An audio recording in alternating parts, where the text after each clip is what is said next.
At his 65th birthday, my father said, "Because you're adopted, I forgot to put you in my will." I was speechless. Then I tore up the $4 million mansion gift certificate in front of 50 guests, but that wasn't the biggest shock. The next week, they sued me for not being a real American citizen. I fought back and took their entire family to federal court. Citizenship is not for those who bow their heads, but my name is Graham Martin. I'm 33 years old, currently living in Austin, Texas. I'm the founder and CEO of a green tech startup specializing in energy optimization for smart buildings. On paper, I'm what they call a self-made man, respected, accomplished, stable. But success didn't come easy, and the road I walked wasn't paved with love or legacy, but silence, neglect, and one brutal truth that still echoes in my mind. You're just adopted. That sentence didn't merely hurt, it defined my childhood. It shaped the way I moved through the world, always calculating how much space I was allowed to take up, how much affection I had to earn, how invisible I needed to be to avoid being cast out. I was born into absence. No memories of my birth parents, no photographs, no names. Just a cold record from a foster care facility outside Dallas. At the age of 3, I was adopted by Robert and Ellen Harper, a middle-class couple from Fort Worth. They lived in a quaint white picket fence neighborhood, the kind you see on postcards. The first few years were warm. Ellen's lullabies, Robert's weekend basketball games, backyard swings, Sunday cookies. I believed I had found something real, something mine. But when I was 6, Ellen gave birth to twins, James and Lily. That day at the hospital, I stood outside their room holding a balloon, not knowing it marked the beginning of my slow erasure. Everything changed. At first, I thought it was normal. Babies needed more attention. But slowly, warmth became distance. My name was no longer called with love. My laughter wasn't echoed anymore. When I tried to help folding laundry, reading to the twins, I was pushed away. One time, I tried to show James how to hold a spoon. Ellen grabbed it from my hand and said coldly, "Leave your brother alone, Graham. You don't need to do these things." I didn't understand then. I only knew her voice didn't sound like it used to. From that moment, I began withdrawing folding into myself. My meals were quieter, my weekends lonelier. The swing Dad had built for me gathered dust while he took James and Lily to amusement parks. I wasn't invited. When I asked to join a movie outing, Robert simply replied, "We don't have money for that, Graham. Be sensible." But the next week, I saw them coming home with popcorn buckets and smiling faces. That's when the questions began to settle in. Had I done something wrong? Was I no longer good enough? Or was it always like this and I just hadn't noticed? The breaking point came one evening when I was 9. James, still a toddler, knocked over a vase in the living room. I tried to stop him, but it shattered. Ellen rushed in, looked at the mess, then turned to me with fury in her voice. "Graham, what are you doing to your brother?" I stuttered, trying to explain, but she cut me off with 5 words I've never forgotten. "You're just adopted, Graham." That sentence changed everything. I froze. And then something inside me did too. That night, I cried into my pillow, not because I was scolded, but because I finally understood I wasn't their child. I was a placeholder. From then on, I stopped trying. I buried myself in books and silence in the school library. I stopped asking for attention because indifference hurt less than rejection. But I still hoped irrationally that if I succeeded enough, if I was perfect enough, they'd see me again. So I excelled. I won every science fair, every math competition. I brought home trophies they barely looked at. One time I placed first in the entire district. I held the golden trophy in my hands, beaming. Ellen glanced at it and said, "That's nice, Graham. Now go finish your homework."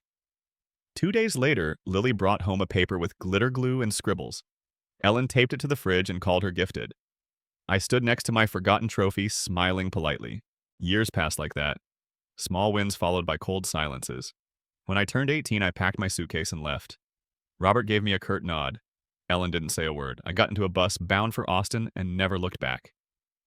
That was the day I began the second life of Graham Martin, alone, broke but quietly burning. I got into the University of Texas at Austin with a partial scholarship, enough to cover tuition, not housing or food. My parents contributed nothing, not even a lunchbox. I rented a small room in a crumbling building where mold curled at the edges of the walls and the floorboards groaned with every step. My mattress was a donation from a student group. I took odd jobs cleaning waiting tables, pizza delivery. I walked through Texas summer heat with sweat in my shoes and blisters on my heels. But I didn't complain. Every dollar I earned was a brick on the path out of their shadow. At night, I coded on a borrowed laptop that froze every few hours. I studied software engineering because I liked rules. Code doesn't lie. If it works, it works. It doesn't care who your parents are or whether you were planned or abandoned. In my third year, I met Carlos, a cheerful computer science student from Mexico. He became my closest friend.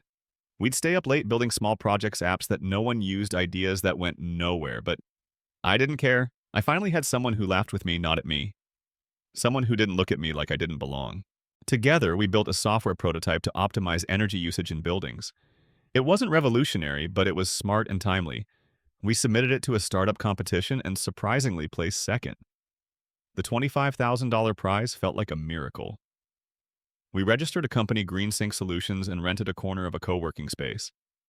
It wasn't much, just 2 chairs, a whiteboard, and dreams scribbled in Sharpie. I was 23, broke but alive in a way I'd never been before. I didn't tell Robert and Ellen. I didn't want to hear, "Good job, Graham, now go work harder." I just kept building. And in silence, my life began to change. By 29, we secured our first major investor. A woman named Susan Miller from Eco Ventures saw our demo at a green tech expo and asked me to dinner. At first, I thought it was a polite gesture, but that night she asked about my life. Not my company, me, so I told her. Not all of it. Just enough. When I finished, she looked at me and said, "I believe in you, because you never gave up." A week later, she wired $1 million to our account. The rest is what they call success. But that's not where this story ends. That's where the reckoning begins. Because no matter how far you run from the past, if you never bury it right, it'll find a way back to dig into your chest. And mine was about to return in the form of an envelope, a birthday, and a public betrayal so humiliating it would bring everything back to the surface. Success has a strange silence to it. After years of noise, chaotic kitchens shouting customers' alarms from overdue bills, the quiet of achievement is almost deafening. In that silence, I started to think, not about profit margins or market shares, but about the past. About Fort Worth. About Ellen and Robert. About a boy with a trophy ignored. About a swing set no one pushed anymore. I had no desire to go back. But I wondered if there was still something unspoken. Something that could be healed not by asking, not by begging, but by giving. It began as a passing thought, then became a plan, a gift. Not just any gift, but one that might speak louder than years of silence, a beachfront villa in Galveston. A real home, a place of peace. Something that could show them I had made it, and maybe in doing so, show them who I really was. I found the property after months of searching. Ocean view. Wraparound porch. Ellen had always loved daisy gardens, and this one came with a stretch of land perfect for that. I imagined Robert sitting with a cup of coffee at sunrise, not because I owed him peace, but because I had earned my own. I bought the villa for $4 million, paid in full from a second funding round. It was a calculated risk financially, yes, but more so emotionally. I kept it secret. Not even Carlos knew.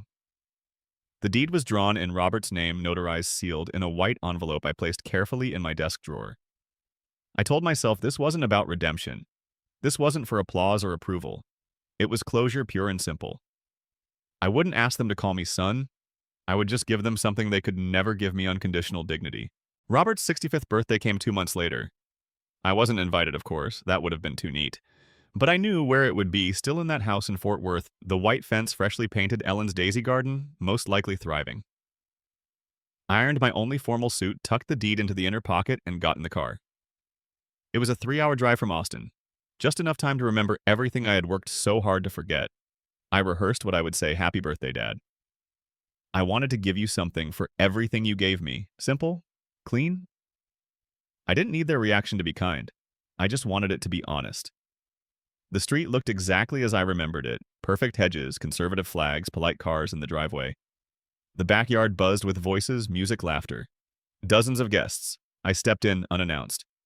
James and Lily spotted me first. Their eyes narrowed like I was a stain on the linen. James, wearing a pressed blue shirt, raised his glass and sneered. "Look who showed up."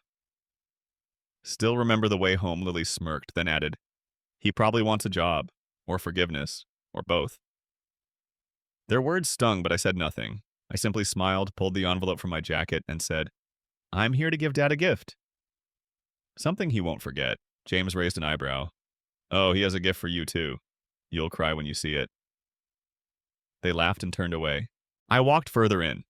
Robert stood near the grill, surrounded by colleagues. Ellen sat at a long table, delicately dressed, wine in hand. When they saw me, the mood shifted. Robert froze mid-sentence. Ellen blinked slowly, her jaw stiff. Graham, Robert said, as if saying my name tasted like ash. What are you doing here? I walked up, held out the envelope. I came to wish you a happy birthday, and I wanted to give you something.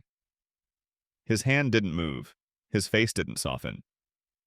Later he said, we have something to announce first. I stood awkwardly near the edge of the crowd as he stepped onto a small wooden platform. He raised a glass, smiling. Thank you all for coming today. Today marks not just my 65th birthday, but an important family milestone. He pulled a document from his coat pocket. This is my will. I want everyone to know, transparent, no surprises, that everything I have, this house, my investments, my accounts, will be split equally between James and Lily. The crowd clapped, some cheered. Then Robert's tone shifted. My adopted son, Graham, is also here today after more than a decade away. He turned toward me, smiling in a way that didn't reach his eyes. I believe he brought a gift, perhaps to make amends. Unfortunately, it's too late. The will is final. And Graham, I'm sorry, since you're adopted, I forgot to include your name. A ripple of laughter ran through the guests. James and Lily were beaming arms around each other. I stood frozen, the envelope still in my hand. My lungs refused to fill. I wasn't shocked by the will. I was shocked by how publicly, how gleefully they humiliated me. This wasn't legal strategy. This was theater. A public erasure. And I had written the final scene with my own hand. I stepped forward, hands trembling, voice calm.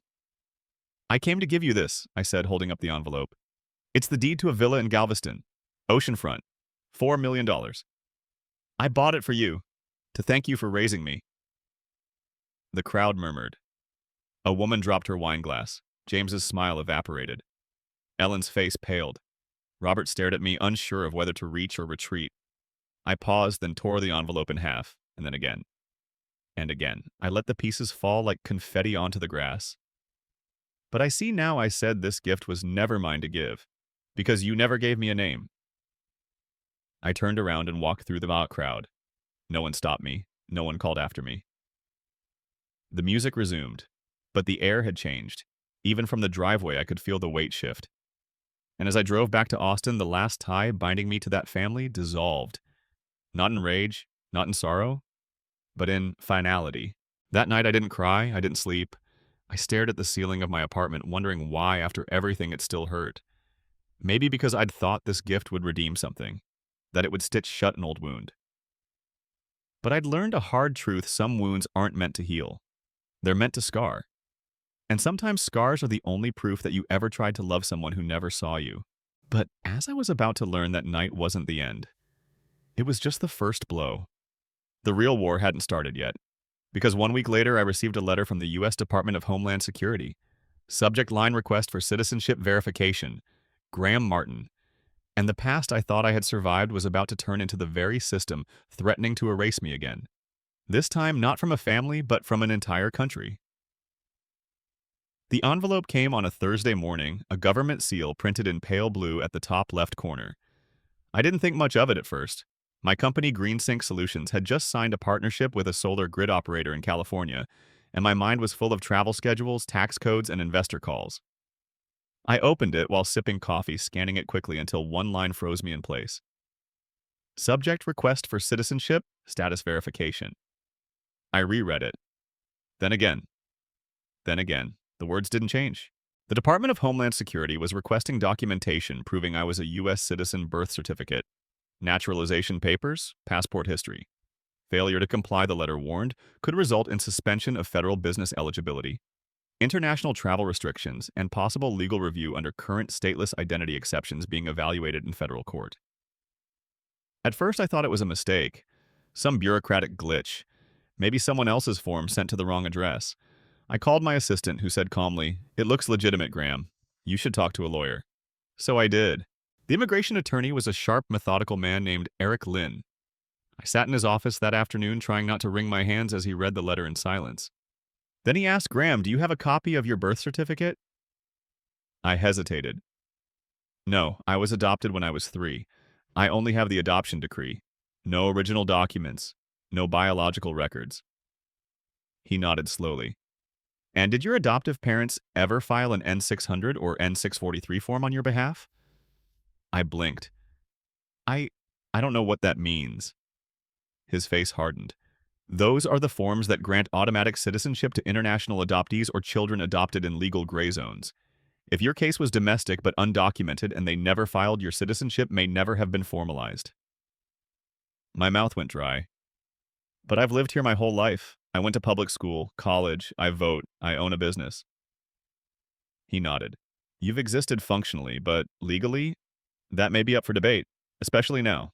He pulled out a tablet and showed me headlines. A federal case in the Second Circuit Court Mendoza v. U.S. had challenged automatic citizenship for children adopted without verified birthplaces. The court hadn't ruled yet, but several government agencies had quietly begun review sweeps of potentially invalid cases. I was one of them. They're targeting anyone with incomplete origin records, Eric explained. You were adopted from a religious group home with no birth certificate, no original paperwork. That's enough for a flag. And given your recent exposure in the media, you were probably prioritized. I didn't say anything. Not right away. My hands rested on my knees, my back rigid. In my mind, I wasn't in that office anymore. I was on the swing set again, listening to Robert say, "You'll soar, Graham." I was in the school hallway with my trophy watching Ellen praise Lily for a stick figure drawing. I was standing at his birthday party, tearing up the villa deed while my entire adoptive family laughed. And now? Now the government was telling me I might not even be American. That I, Graham Martin, who had lived here for 30 years, who paid taxes, who built jobs, who gave back, was possibly a ghost in my own country.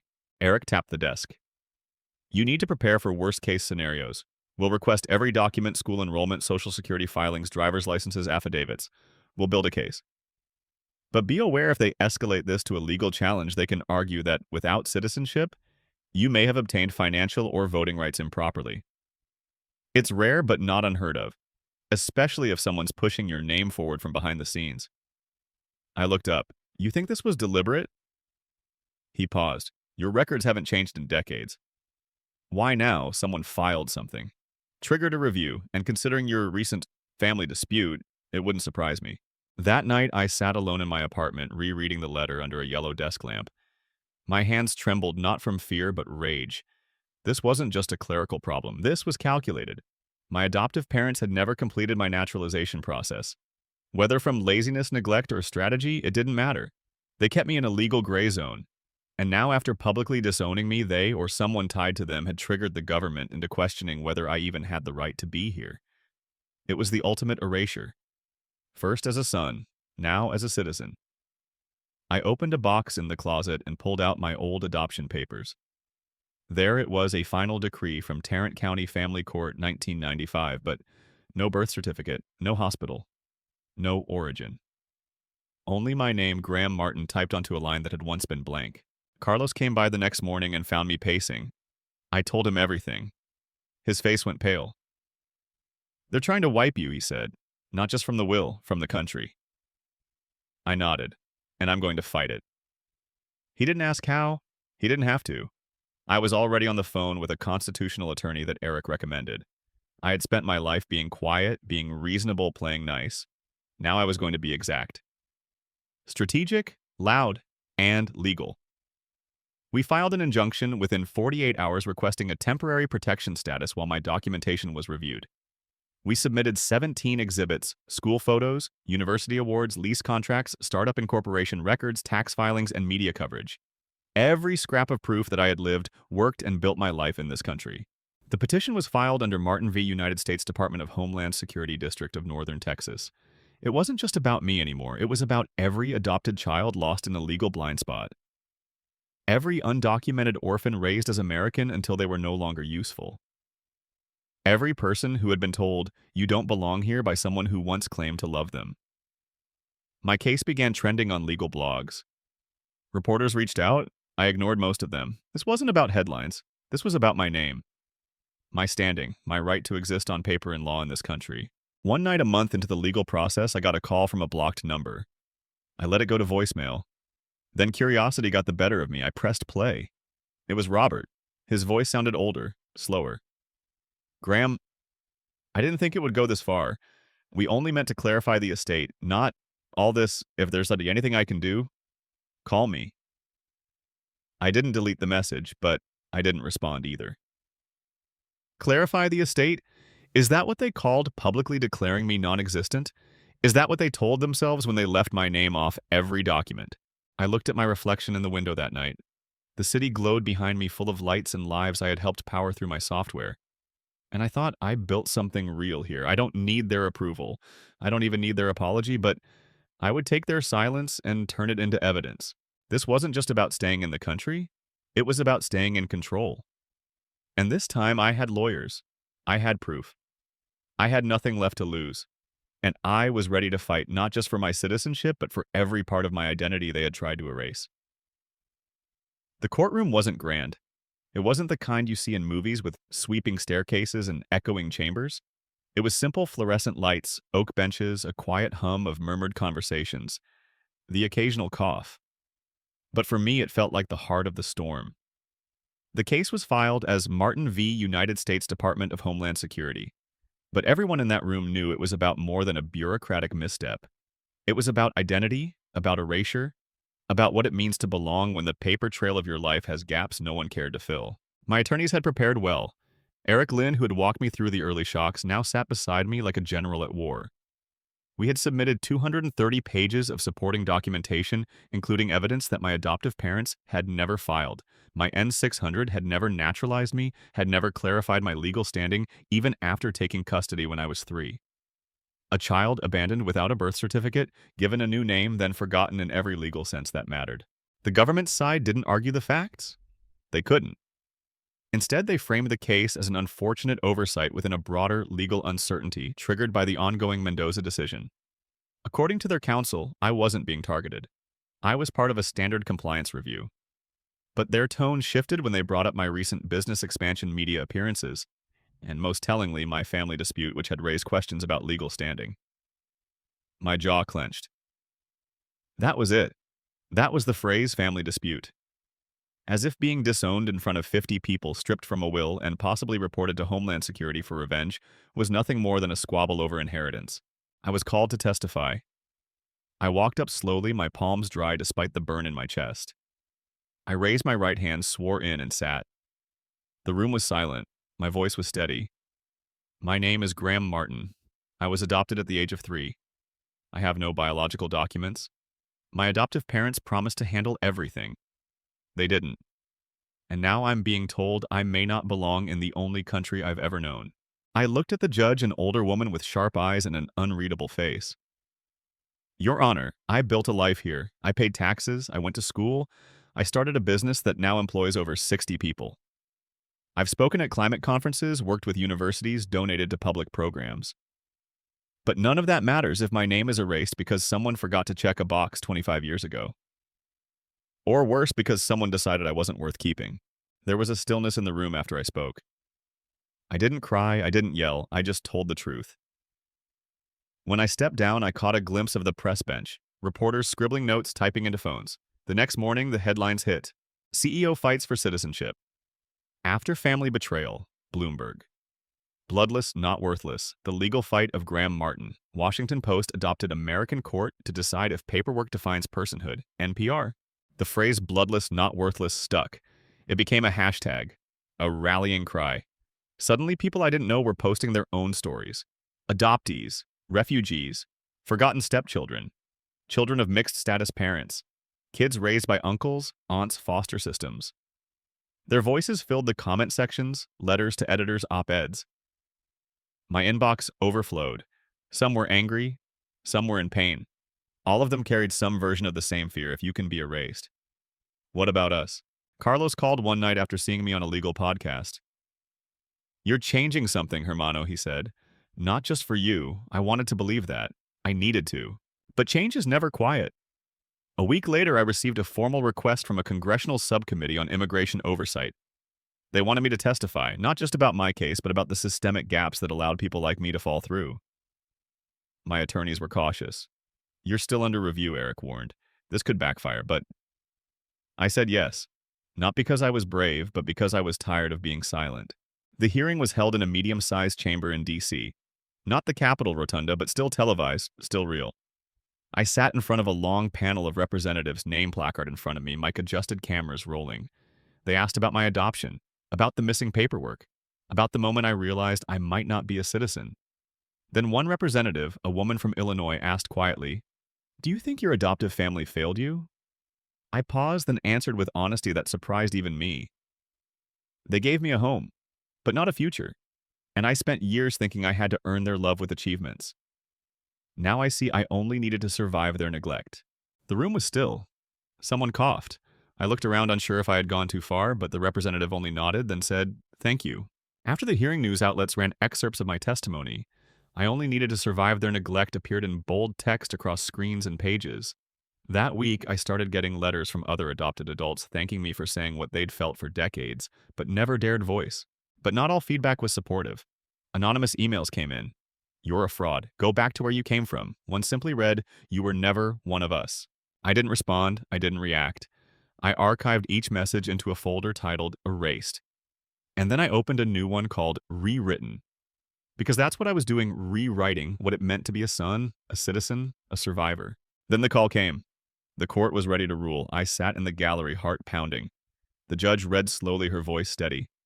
After reviewing the petition, evidence, and testimony, this court finds that Graham Martin has met the burden of proof establishing his lawful presence and standing as a United States citizen under the protections of the Child Citizenship Act and the Equal Protection Clause. The motion to revoke his status is denied. I exhaled, quietly. The courtroom was still, and then Eric put a hand on my shoulder.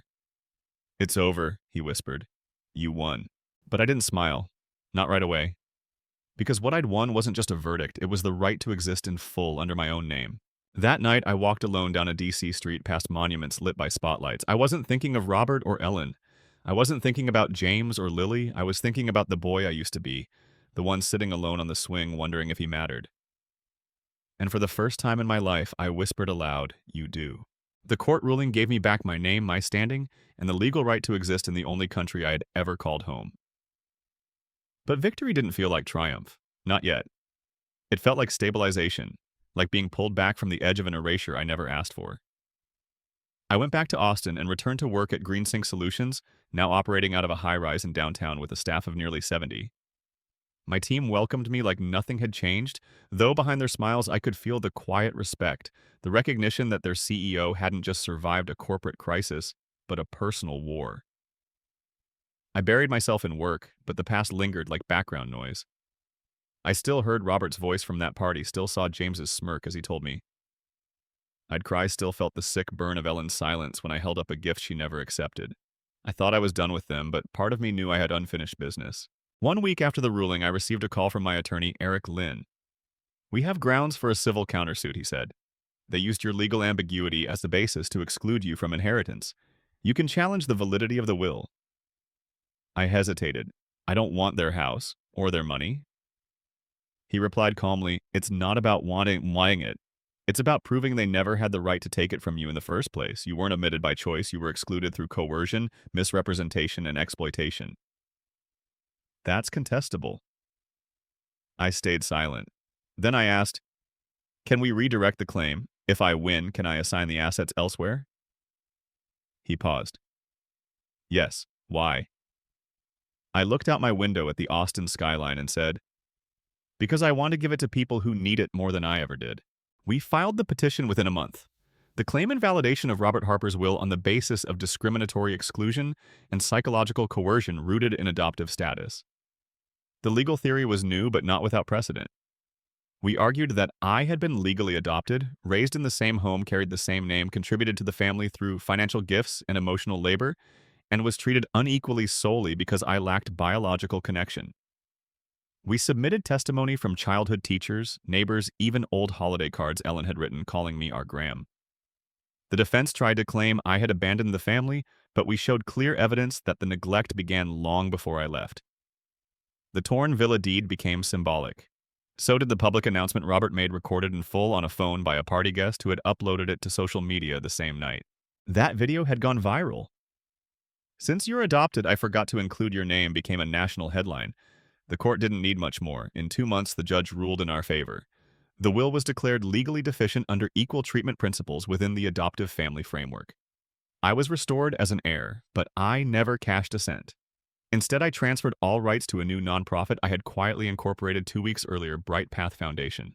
The mission was simple: to support orphans, adopted children, and legally gray status youth who had been discarded by the very systems that claimed to protect them. Bright Path would offer scholarships, legal aid, therapy stipends, housing support, and mentorship. The money from the estate, just under $2.3 million after fees, became seed capital. It felt fitting. What they tried to hoard for blood, I turned into a legacy for those without it.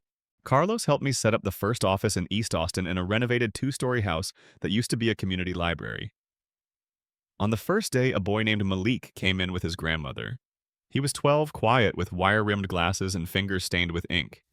He wanted to be an architect. I listened to him talk about drawing buildings on the back of his math worksheets because he had no sketchbooks. We gave him one on the spot. A week later, he came back with a model he built from cereal boxes. We posted it on the wall with his name and the date. He beamed like someone had handed him the world. In that moment, I understood something I hadn't before.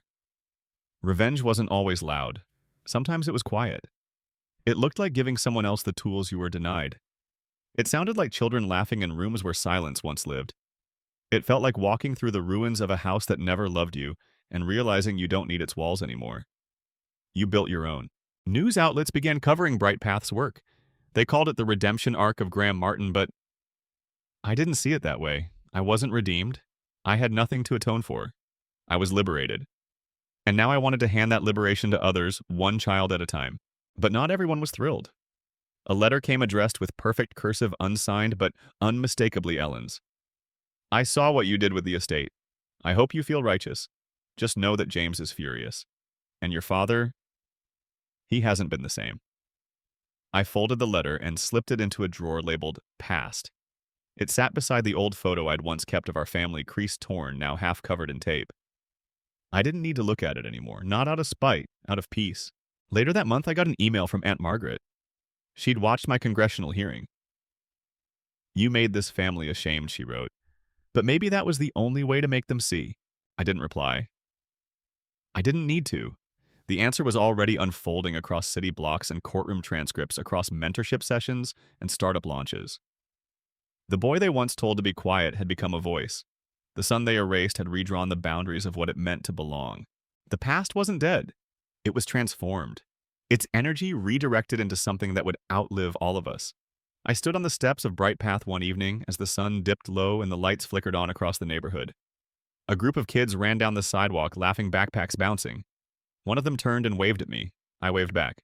Behind me on the wall of our entry hall was a new inscription carved into wood. Family is not blood. It is who stays when you are broken. It is who builds with you when others walk away. That was the inheritance I chose, the one they never saw coming. 2 years after the courtroom declared I belonged, and 1 year after Bright Path opened its third office in New Mexico, I stood once again before a judge. This time not as a petitioner, not as a defendant, not even as an heir. I stood simply as a man closing a chapter. The proceeding was ceremonial, a formal entry into the Federal Register that recognized me not only as a citizen, but as a civil precedent. The Martin vs. DHS case had become cited in law journals, adopted into legal aid training, and even referenced in adoption policy reform discussions. The courtroom was smaller this time. No cameras, no reporters, just the judge, the clerk, and me. As the final affirmation was read into record, I didn't feel victorious. I felt complete. Paperwork never makes you whole, but it can seal something shut. And I needed that. A final nail not into a coffin, but into a door I would never open again. Outside the courthouse, it was a quiet winter afternoon. Snow flurries drifted across the street, and I found myself watching them melt against my coat sleeve. I wasn't thinking about Robert or Ellen or the inheritance they tried to hoard. I wasn't even thinking about the children Bright Path served or the awards that now cluttered my office. I was thinking about the silence that follows truth, about how once you've said everything, the absence of noise becomes sacred. I took the train back to Austin that evening. No private jet, no fanfare. Just a quiet seat, a journal, and a memory. I opened a page I hadn't touched in months. The first line I ever wrote in it was, I don't know where I come from, but I will decide where I go. Below it I added, and I choose to go forward, even if no one walks with me. Back home, Carlos met me at the station. We hugged. We didn't say much. He didn't need an update. He'd seen the slow reconstruction of my life piece by piece through legal storms, media chaos, and the brittle, careful rebuilding of trust with myself. He handed me a small box. Inside was a brass nameplate. It read Graham Martin, founder, survivor, architect. I smiled. Architect? He laughed. You didn't just survive, Hermano. You designed the blueprint. I placed the nameplate on my desk at Bright Path the next morning. Staff moved quietly around the space, preparing for our end-of-year mentorship gala. Malik, now 14 taller boulder, was prepping a slideshow of the houses he'd drafted on architectural software we bought for him. A girl named Elena had just won a state-level essay contest about identity. One boy we'd helped through a shelter placement had enrolled in law school. These weren't headlines, they were seeds. The gala that evening was modest folding chairs, local musicians donated food, but the energy was electric. We didn't wear suits. We wore pins that read, Chosen Family. As I stepped up to the mic to thank the volunteers, I looked around and saw something I never had in Fort Worth. Not recognition, not reverence, just connection. People who had once been broken sitting shoulder to shoulder laughing without apology, not because they had been saved, but because they had been seen. I ended my short speech with a story not from court or media or trauma, just a memory. When I was 7, I built a tower out of blocks on my bedroom floor. It was crooked, fragile, half the pieces didn't match, but I stared at it like it was the Empire State. When Robert walked by, he didn't even glance at it. Just said, "Clean that mess up." For years, I believed it was a mess, until I realized it was the first thing I'd ever made with my own hands. And no one gets to call that worthless. They clapped, some teared up. Malik grinned and raised his glass of lemonade. Afterward, I stepped outside. The night air in Austin was warm for December.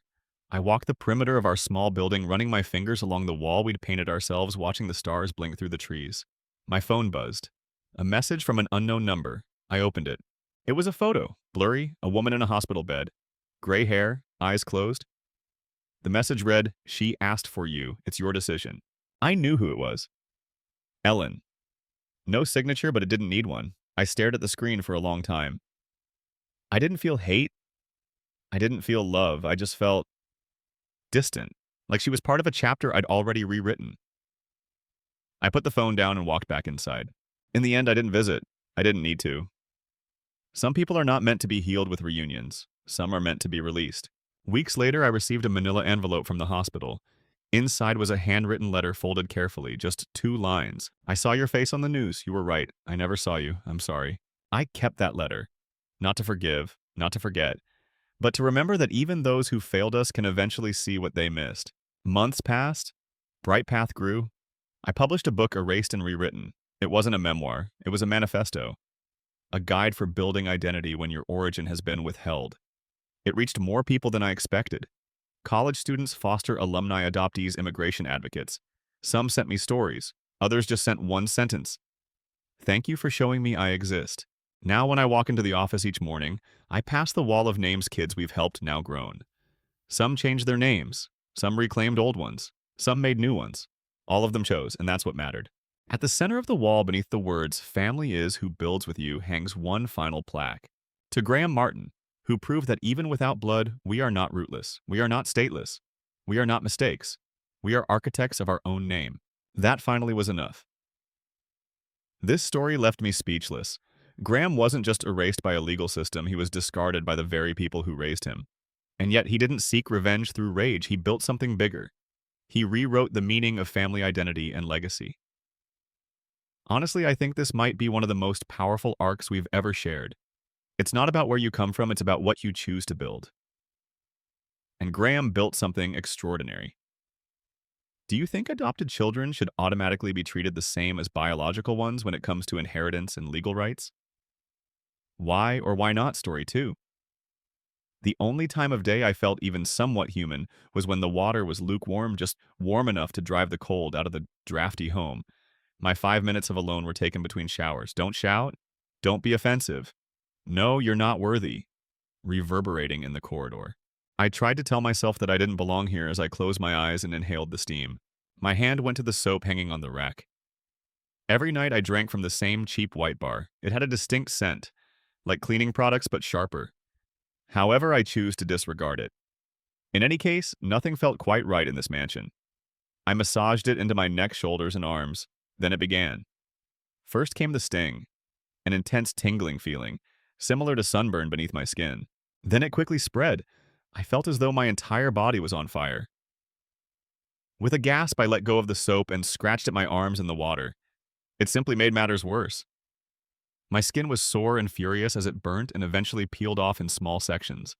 I switched off the water and staggered out, drenched in trembling panic rising in my chest and tears clouding my eyes. Please leave a comment letting us know where you are seeing this video and subscribe to our channel. I pulled a towel over my head. My heart is racing. I'm in desperate need of assistance. However, I heard laughing as soon as I opened the restroom door. With her phone in hand, my sister leaned against the wall and recorded me like if I were on a twisted reality show. Whoa. Her eyes glinted with venom as she drawled, "I suppose even soap can't tolerate you." Behind her, my mother showed in, smirking as if this were the high point of her day and lighting a cigarette. She murmured, beaming out smoke, "Even your body is rejecting you now. Perhaps it has finally realized that you shouldn't have been here." Dad hardly looked over from his recliner in the living room. With his eyes fixed on the TV, he whispered, "Keep it down." It's always very dramatic. I stood there, clutching my towel tightly, my skin scorching and my throat constricting as if I were having trouble breathing. "Why would you do this?" I murmured, my voice cracking. My sister gave a shrug. The smile widened. It was amusing. Mom laughed and turned aside as if I were a bother. "Stop spoiling everyone's evening and go wash it off." I remained still. My feet were stuck to the ground. I was scared, and I was also shocked that the individuals who were there to keep me safe found this amusing. My heart hurt even more. And I came to the realization that I was completely gone. The home was silent for a long time after they had not attempted to ruin that night. In the faint light of a shattered nation, I sat on my bed and stared at my peeling flesh. It was more than simply bodily suffering. It was similar to all harsh words. Every chuckle, they always regarded me like a lesser human being, had left scars after crawling beneath my skin. No one else was able to see. I sobbed silently while pressing my hands into the mattress, being aware that tomorrow will be the same. But that night, something inside of me broke. It was a new portion they had never encountered before, not the section they intended to shatter. A portion that no longer wanted to live in silence. I reflected on all the bruises, taunts, and humiliations they had inflicted upon me throughout the years. And one idea took root in my head, like a stone-carved vow. I no longer weep at the end of this. I moved in a different way over the following several days. I didn't make any requests. I ignored their taunts and sarcastic remarks. When my sister attempted to irritate me, I turned away. I didn't recoil when my mother phoned. It was a waste of room, or as Dad mumbled, "You should have been dropped off at the hospital." They were more frightened by my silence than by any words ever could be. I began to see how my sister, who was fixated with her flawless skin and hair, protected her vanity like a jewel. How Mom desperately tried to maintain her reputation with neighbors in order to seem to be a decent, compassionate mother in public. How the only thing Dad enjoyed was his evening routine. By keeping me out, he stole my TV, food, and quiet time. Their pride, comfort, and control were the sources of their power. Gradually, I started to ponder what would occur if I removed all three. They had made agony my second skin, and every burn on my arm served as a reminder. However, I wasn't going to conceal it or plead with them to stop this time. I intended to have them experience it in their lives rather than on their bodies. A subtle nagging unease. They were powerless and unable to flee. They were unable to laugh it off. The last time they perceived me as weak was the night the bleach burnt me. Their faces would be fixed and pallid the next time they glanced at me. The reflection of me in the restroom mirror. It would just be their turn to feel unwelcome in their own house this time. And while I looked at my burnt arms in the dark, I made a pledge to myself. They will experience the sensation of having everything work against you. Not even a drop of bleach. Silence weighed down the days as they crept by. That was no longer mine. They owned it. My screaming had been this house's background noise for years. Like a broken record, I cry. Replaying was something they cherished. I offered them nothing now, though. No wrath, no tears, not even a look, as they attempted to agitate me. Furthermore, it frightened them more than anything I had ever done. When my sister's jokes failed to land, I began to notice the trembling in her voice. She would smirk. "Freak, do you have nothing to say?" I stared at her blankly until she shifted uneasily and walked out of the room. When I didn't respond to her insults, my mother became agitated and began to slam cupboards and snap over little objects. For years they had relied on control, but it was sliding away from them like sand. And I was no longer their amusement for the first time. Silent strength, however, was insufficient. When my skin burnt, they were gone. They had treated me as though I were trash. They felt bound about retaining. I would treat them cruelly in a way they couldn't anticipate if that's all they understood. Not cops, not blood, not evidence. Something much worse. I mapped out their universe while laying awake at night. My sister's alter ego was her vanity. Every morning she prayed to her mirror. My mom was cherished by her beautiful group of friends, a well-maintained wife and a perfect home.